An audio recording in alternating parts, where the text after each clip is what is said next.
Okay, and we're going to go to our screen. Okay, so I'm assuming everyone is up to date in terms of, if you missed last week, you listened to the class.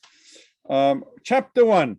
So here comes the Ramchal of Moshe Chaim Luzzatto, and he starts off with something which every good Musanik, anyone who learns Musa, it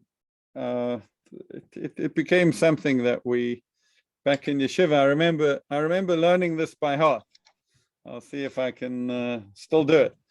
I actually didn't practice today. I should have practiced. Yesod HaChasidut v'shorish avodah hatamima she'yitbarer v'yit'ametz etzel ha'adam ha'chovato ba'olamo lama yasim et magmato o mabato kol yemei b'chol asher hu amel kol yemei chayav. Not bad. Okay. So what do the words mean? So the words mean like this: the foundation of Yesod HaChasidut, the foundation of Chasidut. We piety. Let's just call it piety for now. We will get to a proper translation, and of course definition. V'shoresh ha'avodah hatamima, and the root of perfect service, and the translator put in here of God is correct. This clearly from the introduction, that's what he means, is for a person to clarify and come to realize as truth what is their obligation in their world, and to what they need to direct their gaze and their aspiration in all that they toil in all the days of their life. So there's a lot in this sentence. There's a lot in this sentence. The first point obviously is know what your goal is, right? What I almost tongue in cheek, but earlier my daughter works from home, so we obviously I also work from home, so we interact a lot. I'm in my office downstairs, she's in her bedroom upstairs, but we do meet. So I asked her, and what is the purpose of your life? This morning. So she said, what was it? Oh my word, it was one of those modern ones. It was to be the best I can be at every moment. And I was like, okay, what is the best you can be in? Like, how do you know what the best is to be in every moment? So we got into an interesting conversation, but it is good, right? If you don't know where you're going, how on earth can you get there? So we need to define the goal very strongly. Let's say, now, there are different aspects to this goal. Let's see. First of all, we know from Lecha Dodi, you see, now Uri, he put off his microphone, so he wouldn't have to sing to us. You could put it back on, Uri, and just sing Lecha Dodi to us. When the spirit moves you, fine. Okay, you'll let me know.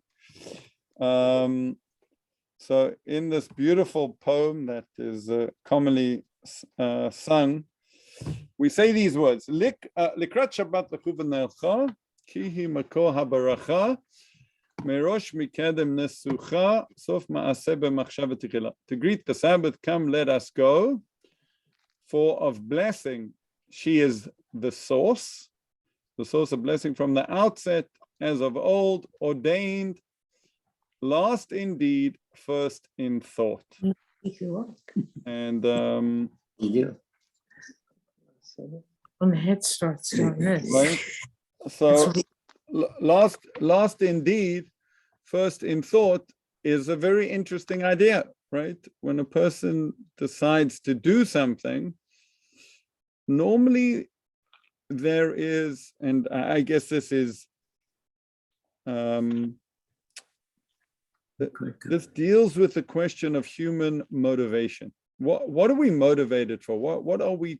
So we are normally motivated in acquiring, succeeding, reaching some the outcome, right? We're outcome driven animals normally. So last indeed, you want a house, you first picture the entire house, right? The finished product, that would be first in thought, even though you have a whole journey to get there, right? So the first in thought, that first thought is really the last thing in deed. And then once you have it from thought, then comes the process of working towards what you want to accomplish. It's also, and it's interesting to the degree that people have clearly defined goals that they really do want, that they're really pursuing, they seem to be motivated. Jill is a psychiatrist, and I'm going to ask her now and again for her thought on that. Do you agree with that? Do you not agree with that? Well, funnily enough, I was thinking as you were talking how much I agree with that, of course. That is funny, Jill, because I don't know if you've really agreed with me much before.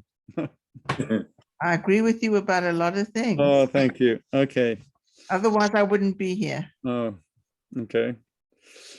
So you do. But I agree with you completely. So thought is practiced action.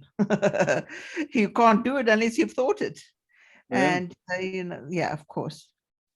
So it's and it's a funny question, right? Because if in a way, if we go back to what he said, if I can get there,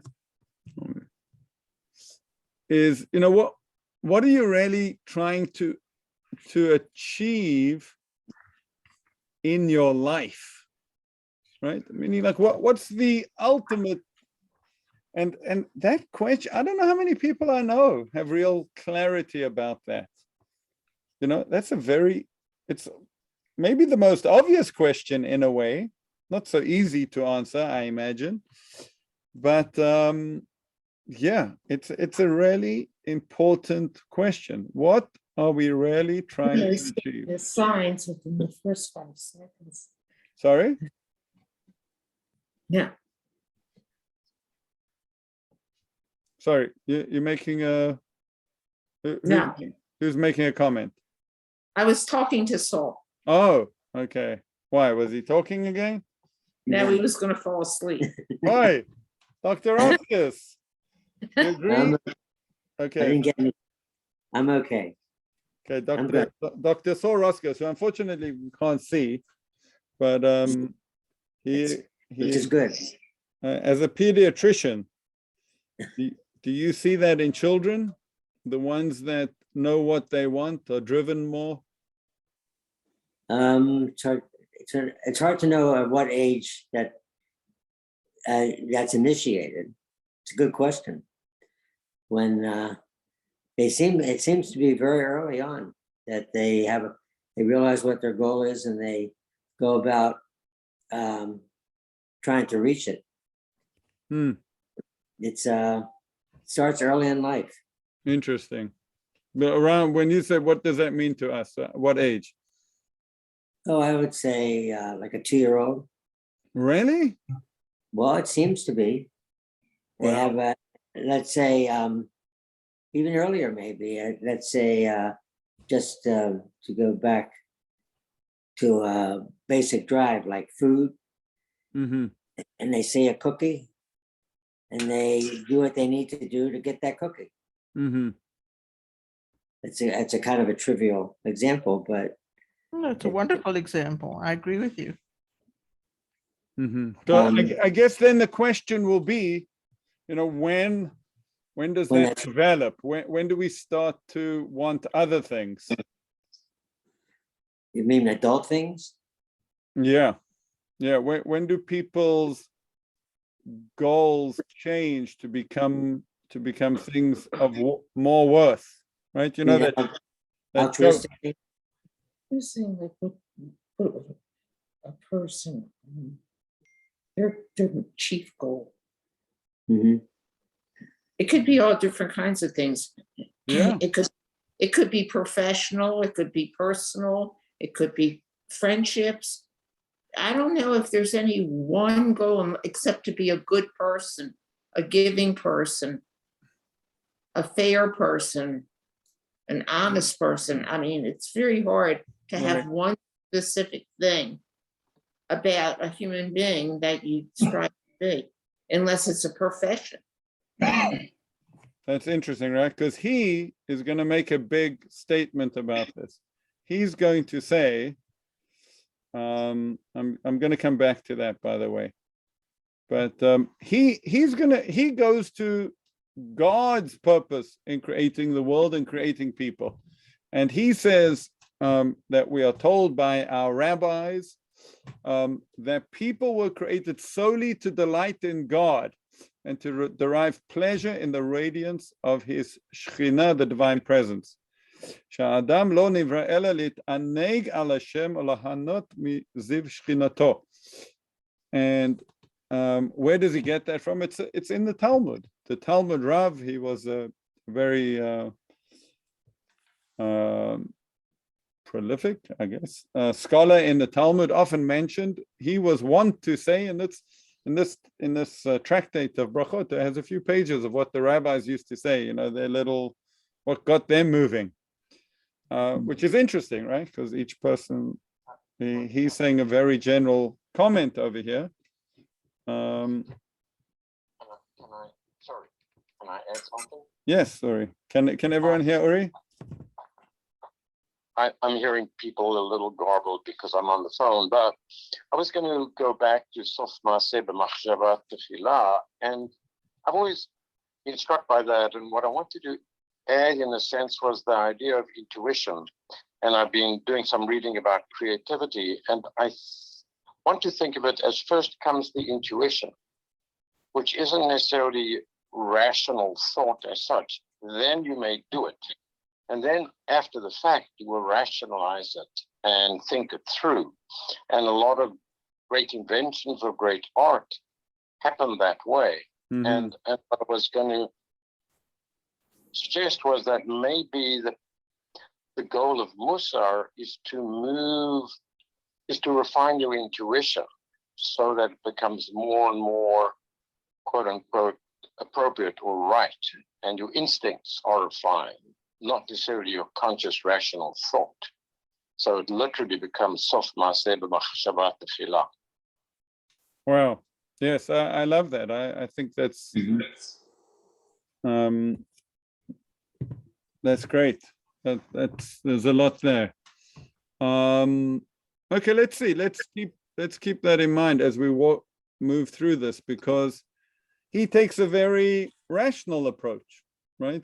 His approach is, well, if we were created for this, this what's called world to come, right? Let's see what Rav said. The world to come is not like this world. In the world to come, there is no eating, no drinking, no procreation, no business negotiations, no jealousy, no hatred, no competition. Rather, the righteous sit with their crowns upon their heads, enjoying the splendor of the divine presence. As it is stated, and they beheld God and they ate and drank, meaning that beholding God's countenance is tantamount to eating and drinking.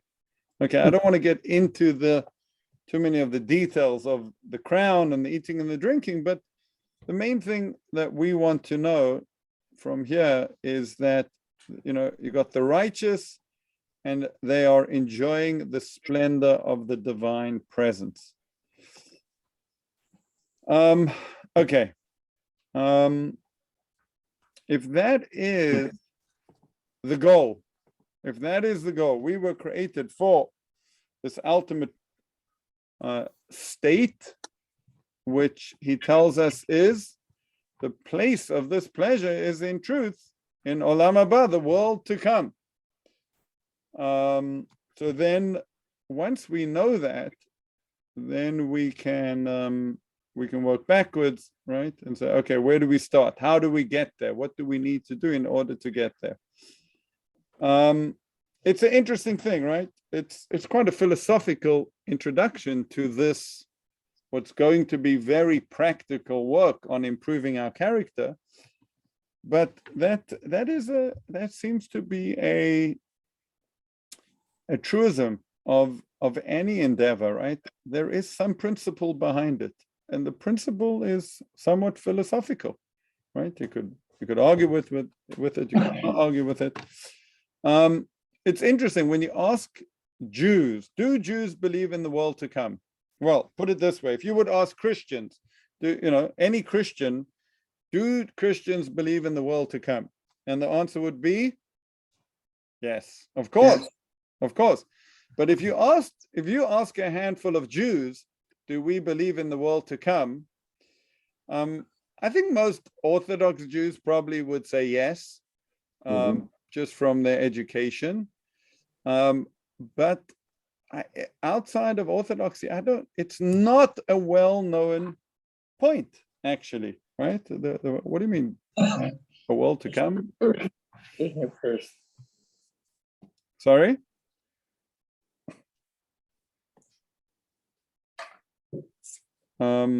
Okay, welcome, Norma. Oh, and by the way, everyone, well, Susan over here is my mother in Los Angeles. Hello, everybody. For anyone that's new. Sorry, I was late today. It's okay, Mom. I apologize for being late. I just got back from my MRI, so I'm Okay, good.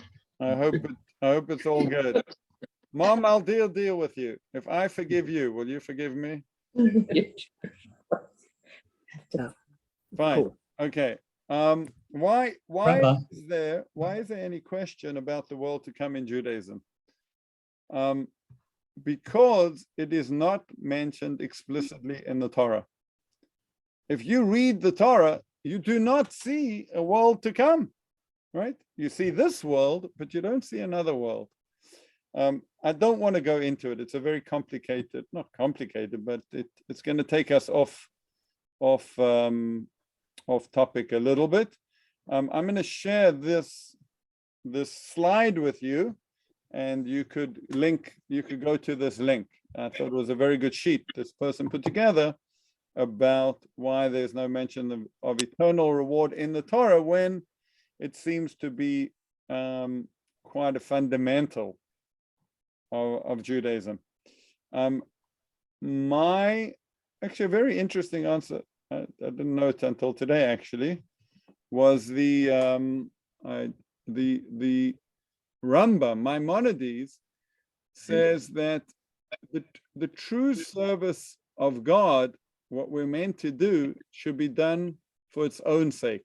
It should be done for the sake that it's true, and not for the receipt of reward or fear of punishment. And therefore, the Torah spoke to the pristine state of man, of people, which is an interesting answer. They have 7 answers. Whoever put the sheet together has 7 answers over there. Okay. And now he makes these points. Okay, now that we know that we need to get to the world to come, that's really the purpose of our life and the purpose why God created us. But the path to arrive at this desired haven of ours is this world. We need to go through this world. This is what our sages of blessed memory said.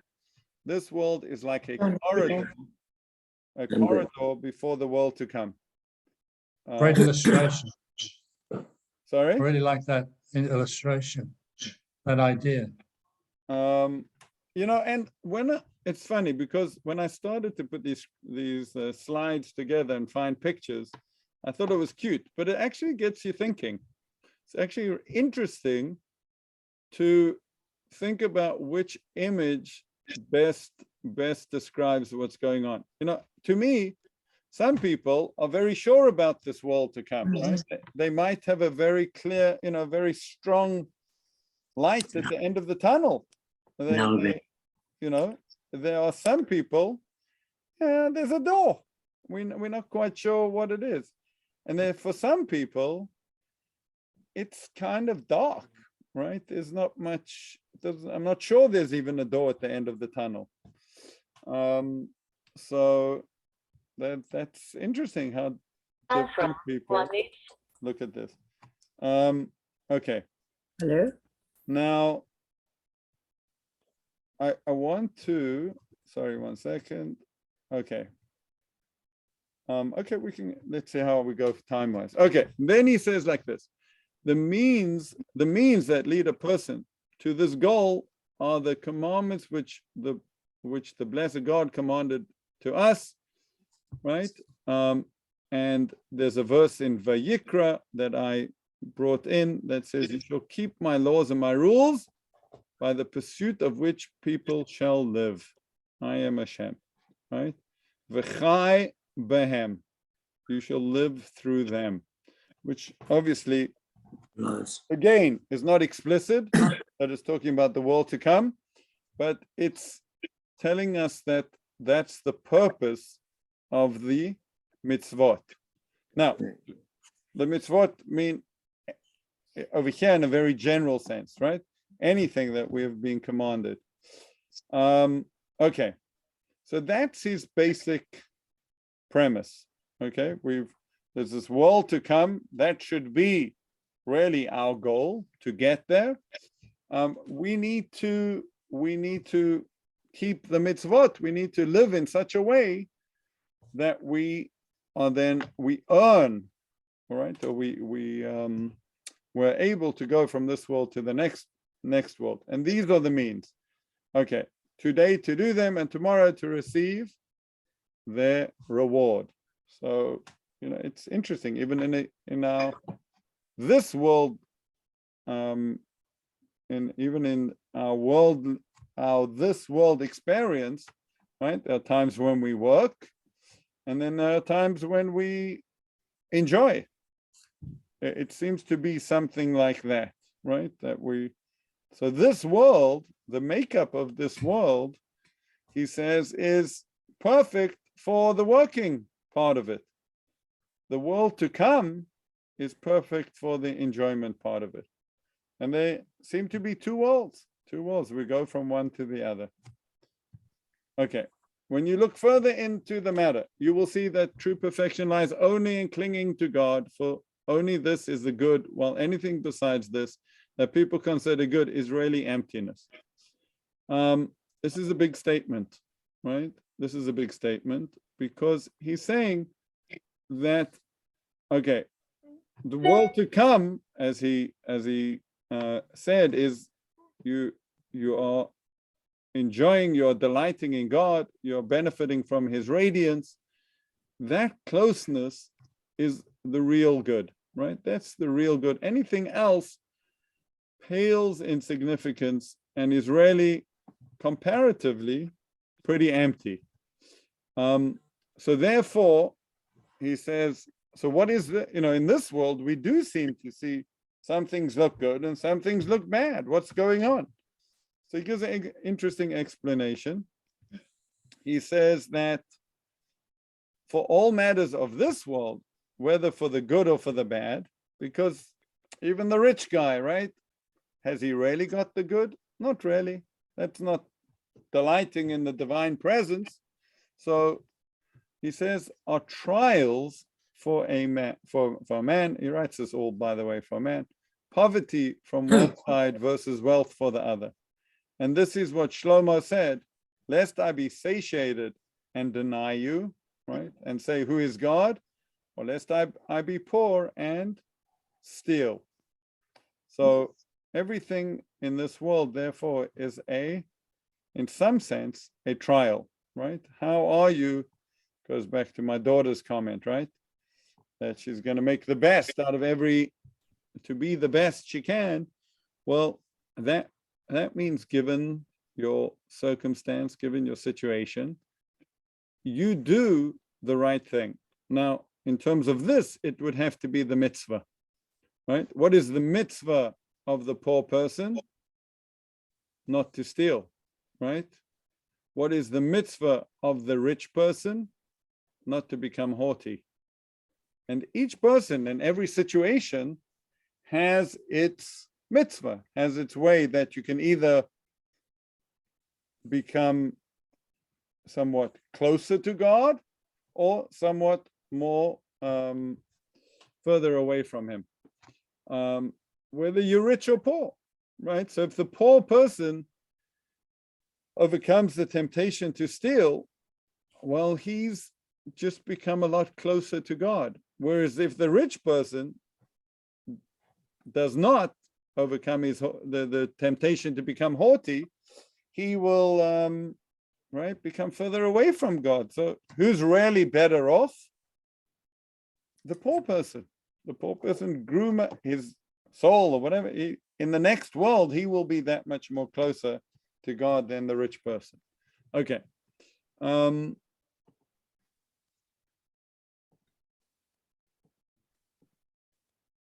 Okay, so now he says, behold, man stands on a great balance, for if he is drawn after the world and distances him from his creator, behold, he corrupts himself and corrupts the world with him. So this is another major theme of his, that it's not just about man or woman, right? It's actually about the entire world. So the examples he gives are a little sorry? No, I was talking to Saul. Oh. The examples he gives are a little to me strange. He could have just gone to, God, to Adam. God said, because you did this, as your wife said, and ate of the tree about which I commanded you, you shall not eat of it. Cursed be the ground because of you. By hard labor shall you eat of it all the days of your life. So the world, man, and how man elevates himself or debases himself has an effect not only on man, but the entire world. Okay, so now he wants to say, okay, that's my theory. That's the theory that he has placed before us. And therefore, when we get to the end, he says, behold, after we have known this general principle and clarified its veracity, we must investigate on its details according to its stages from beginning to end. And that's what really, when we get into the meat of the book of Rav Pinchas Ben Yair, arranged his teaching, which was brought into the introduction. These are the steps of watchfulness, zeal, cleanliness, separation, purity, piety, humility, fear of sin, holiness. These are things which we're going to go through step by step and discuss, as he said in the beginning, what they are, what are the elements, how do we get them, what keeps us away from them, etc. But he wants to challenge himself, and he says, well, okay, I've placed before you a very nice theory. You might need some belief to believe it. What's the alternate? What is the alternate suggestion? Now, remember, he's a pretty religious guy, so his alternate is still with God, but he wants to say, could it be that God created us for our state in this world? Is that it? Is that we should experience life as we know it? This would be the purpose. So he has a problem with that. So he says, no one in 1,000 can be found to whom this world has granted plenty of pleasures and true contentment. It comes with it. Now, let's just analyze a little bit over here, right? He's convinced about God. He's convinced that God is good. And therefore he wants to know, well, if God is good, why the pain and suffering for so many people? So that's really his conclusion is, well, it can't be for this world alone. It must be that this world is a stepping stone to a much greater place. It's an opportunity that we need to work. We need to do spiritual work. We need to elevate. And the true reward is in the world to come. And one of his arguments is because people generally are not full of pleasure and true contentment. I know we work for this a lot. We look for this, and we are intuitively, to borrow your phrase, Uri, intentionally, right? I think intuitively we suffer from a certain angst that this world is not so pleasurable, and we are not truly content. And this is his answer. His answer is embrace it, because it's not meant to be, right? The true pleasure and contentment that we desire is in the new world. And his proof is, even with everything, you're just never that happy, right? Great picture. Okay. Although Megan over here, she looks the happiest. She's smiling. She's the only one that's happy. She's the only one that's happy, right? So, because she knows she's leaving. That's why she's happy. okay. Oh, okay. And then he said, so, okay, so, if this world is about elevating yourself in any situation you're in, and by the way, I don't know how many of you have ever read Viktor Frankl's Man's Search for Meaning. It's a very short book.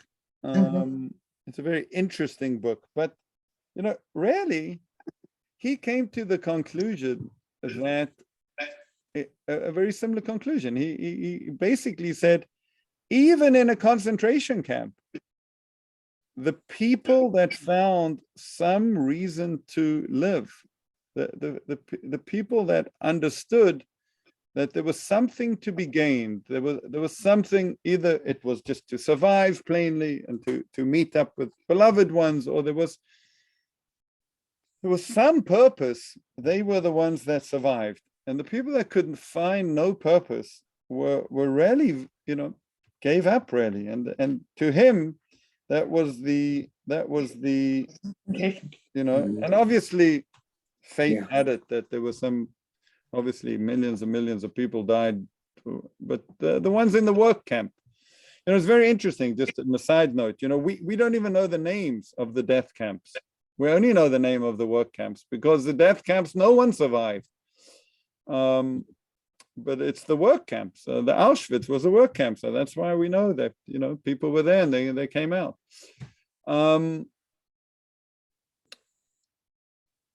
So if it is that everything about this world is some sort of a challenge, and wherever you are, you're faced with a challenge, right?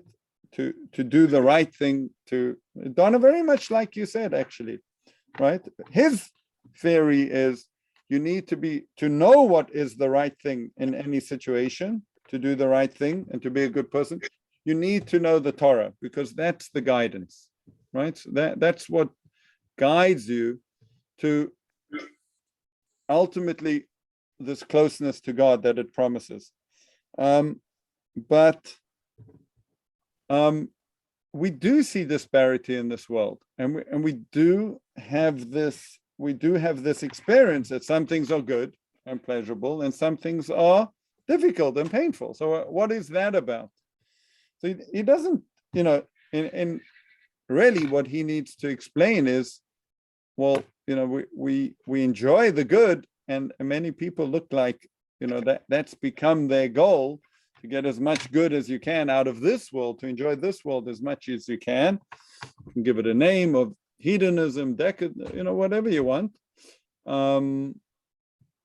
It could even be humanism, right? That in a very giving way, to make this world as good as it can. There's definitely overlap there between that and what he says, but he needs to deal with the pleasures of this world. So he has this sentence over here: the pleasures of this world should only be used for aiding and assisting him, so that he has tranquility and peace of mind in order to free his heart for the service incumbent upon him.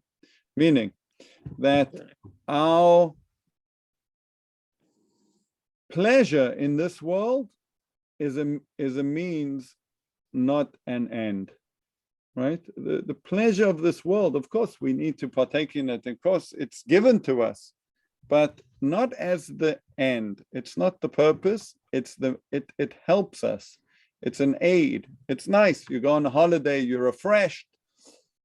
You are, you're right. You have some tranquility. Yishuv hadat v'nachat ruach, right? You have tranquility. You can think clearer after a nice vacation. You've got nachat ruach. You're in a good mood. You're able to be more productive, etc. And that's where that's how to elevate pleasure, is to use it in these ways. Okay, that's enough for me today. Questions, comments? And we can get back there. So in keeping Torah refines you spiritually to be able to go cross over onto that higher level. It's not physical. Yes. Put it simply. Yeah, I think so. That's a very good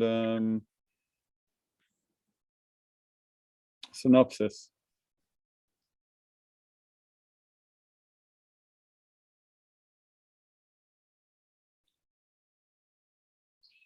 So the mention several times in the Torah of Tchiat HaMetim, of the resurrection of the dead, does not mean that there's a world to come necessarily. Well, in the Torah itself, it's not. It's. I mean, when you say Torah, you mean maybe the prophets, the ones after Moshe. But Moses never mentioned Tchiat HaMetim.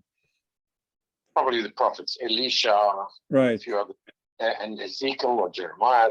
There's people are brought back to life. So you need to interpret that as the world to come. Correct, but it doesn't necessarily mean that. Right. Okay.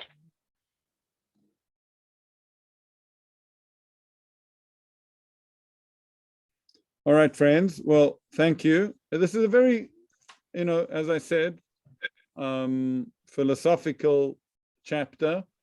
There is a lot here.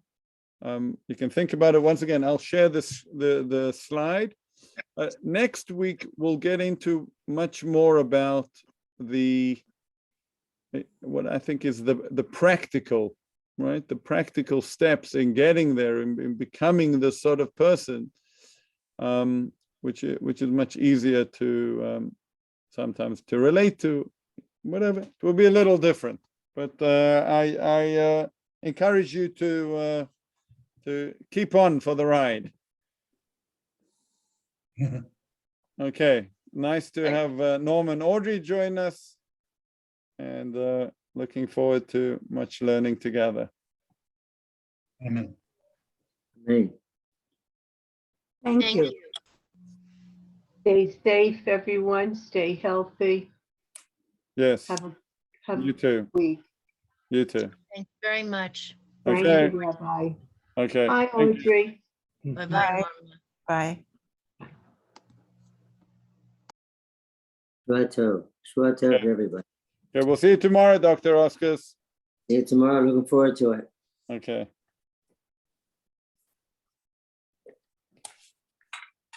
Donna, you found do you what computer do you have, Donna? I'm on an iPad.